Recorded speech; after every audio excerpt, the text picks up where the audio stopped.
Okay, so welcome to part 2 of this mailbag. In the first half of this mailbag, I answered part 1.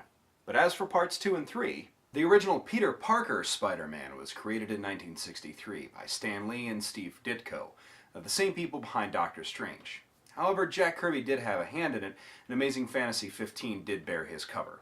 But as time went on, Spider-Men from different timelines and different universes ended up showing up, and a bunch of different spider heroes started to emerge. 1978 saw the first appearance of Jessica Drew, Spider-Woman, who had most of the same powers that Peter Parker did, including crawling walls and so forth, but also had the ability to make people real horny and electrocute them. You know, spider powers. Julia Carpenter took up the mantle of being Spider-Woman in the 80s, but later turned into a Victorian ladies spider superhero known as Madam Web. Well, then there's Spider-Man 2099, the Spider-Man of the year 2099.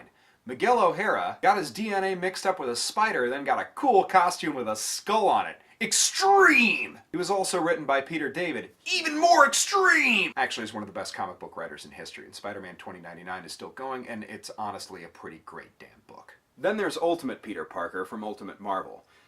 Ultimate Marvel is supposed to be kind of a fresh new take on something that you're used to. Like the kid who in middle school got a leather jacket and then suddenly they started smoking cigarettes and making all sorts of questionable decisions, giving Dr. Doom hooves. Anyway, it's supposed to be free of the years of continuity that were behind regular Marvel and appealing to very new readers. Ultimate Spider-Man, however, was one of the best of the Ultimate titles. Peter Parker stayed a teen, everything felt fresh, really, really good, really cool, and it was where Brian Michael Bendis really cut his teeth in Marvel. He was a comic creator before that, but this is where he defined himself as a powerhouse. Ultimate Peter Parker apparently died, and Miles Morales, a 13-year-old black Latino who had gained spider powers, took up the mantle of Spider-Man.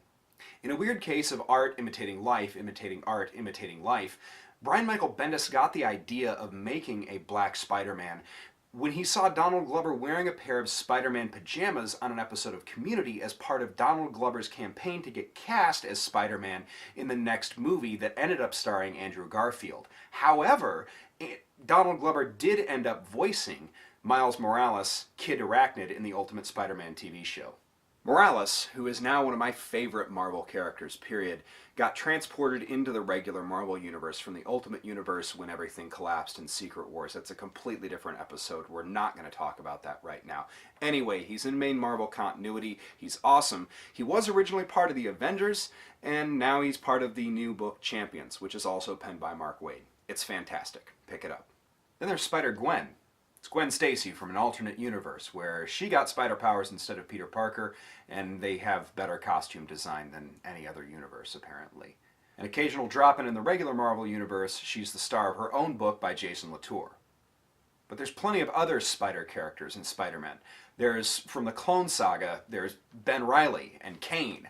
Both of them have the same spider powers and are actually clones of the original Peter Parker.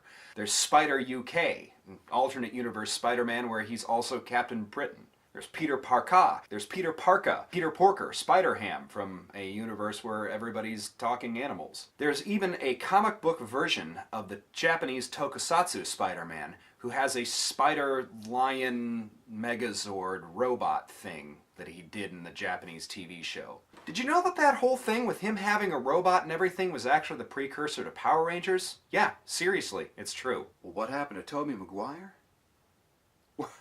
Tobey Maguire hasn't been seen around here since Spider-Man 3. Unconfirmed Tobey Maguire sightings put him at poetry readings in Greenwich Village, hitchhiking along the Katy Freeway, washing dishes in a Utah diner. Truth is, no one truly knows what happened to Tobey Maguire. But we can all agree, Spider-Man 3 happened. It's something that we should not soon forget. Thanks for watching a double dose of the Doomcast this week. We'll be back next week with Ken Burns' Marvel's Civil War, Parts 1 and 2.